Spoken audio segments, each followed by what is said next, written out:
This painting's backstory is the ultimate art world rags to riches story. Salvator Mundi, Latin for savior of the world. It was rejected as an authentic Leonardo da Vinci and sold eventually for just 45 British pounds. In a twist of fate, the same painting, decades later, sold for a record-breaking $450.3 million. Art life seems stranger than fiction. But wait, it gets so much more bizarre. So let's journey down the rabbit hole together, shall we? Here we have the Salvator Mundi with eyes slightly askew. Jesus gazes squarely towards his audience as he signals with his hand his eternal blessing. His other hand cradles a transparent crystal orb representing the cosmos and Christ's role as Savior of the world. As Jesus holds the mysteries of the universe, Da Vinci's painting holds mysteries still left to unfold. In fact, this true story reads more like an unsolved cold case. Notice the delicate tendrils of hair and the gentle transitions from face to hands to hair, clues supporting the case for an authentic Da Vinci. As layers of added paint were peeled back, another clue emerged: pentimenti, changes made by the artist during the painting process. These hidden revisions suggest the thought process of an artist rather than that of a copycat.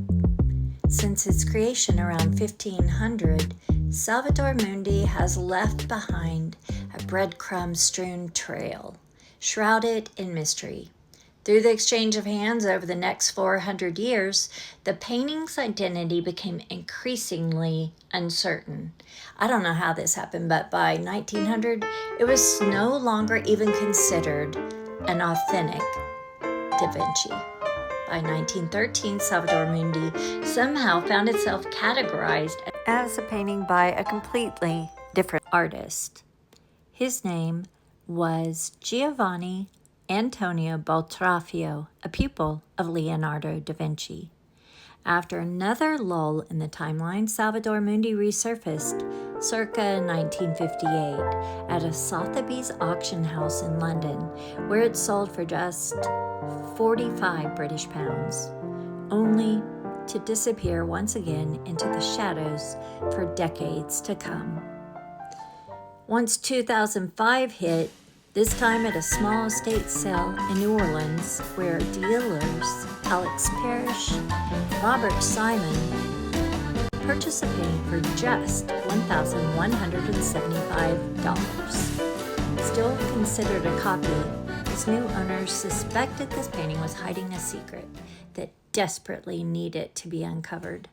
So they enlisted conservator Diane Dwyer Modestini to painstakingly restore the painting and discover what might be hiding beneath its damaged and heavily overpainted surface. Okay, basically, someone painted over a Leonardo da Vinci. Who does that? All right, let's get back to it. Beginning in 2005, the process would take years, layer by painstaking layer. The painting had been hiding in plain sight, and it began to emerge. By 2011, Salvator Mundi had been resurrected. London's National Gallery included the painting in its landmark exhibition, Leonardo da Vinci, Painter at the Court of Milan, presenting it alongside acknowledged works by Leonardo da Vinci. For the first time in centuries, it was officially presented as a Da Vinci, and now worth millions. Game on. And now for the grand reveal. Who would buy this mysterious painting, and just how much would they be willing to pay? Christie's auction house was about to take a gamble of its own. Rather than place the 500-year-old Salvator Mundi where one might expect, among the old masters, Christie's plopped Leonardo da Vinci squarely into its post-war and contemporary art sale. Of course, Warhol, Leonardo da Vinci, It makes sense, perfect sense. On November 15th, 2017, Salvador Mundi made its grand entrance into the auction room at Christie's in New York. Would this risky move pay off?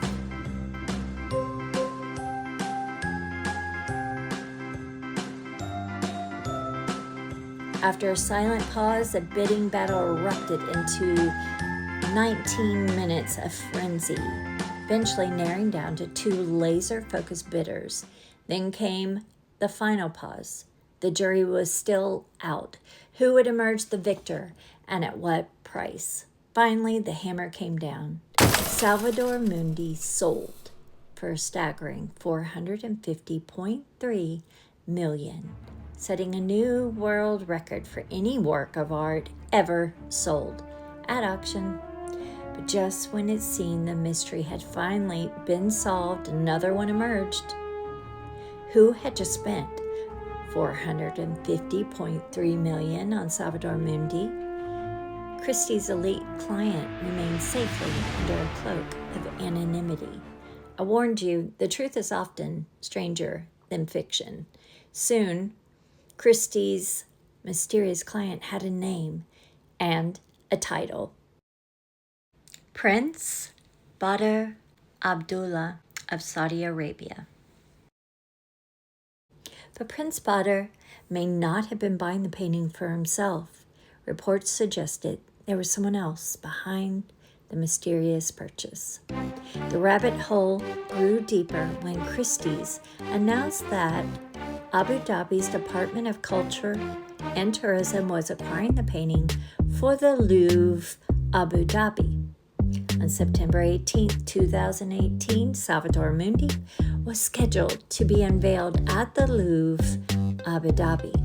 However, just 2 weeks before its grand public debut, the event was postponed. No new date was given, no explanation was offered. And just like that, the world's most expensive painting vanished from public view once again. No exhibition, no Salvador Mundi, and so we arrive back where we began. The trail ends here for now.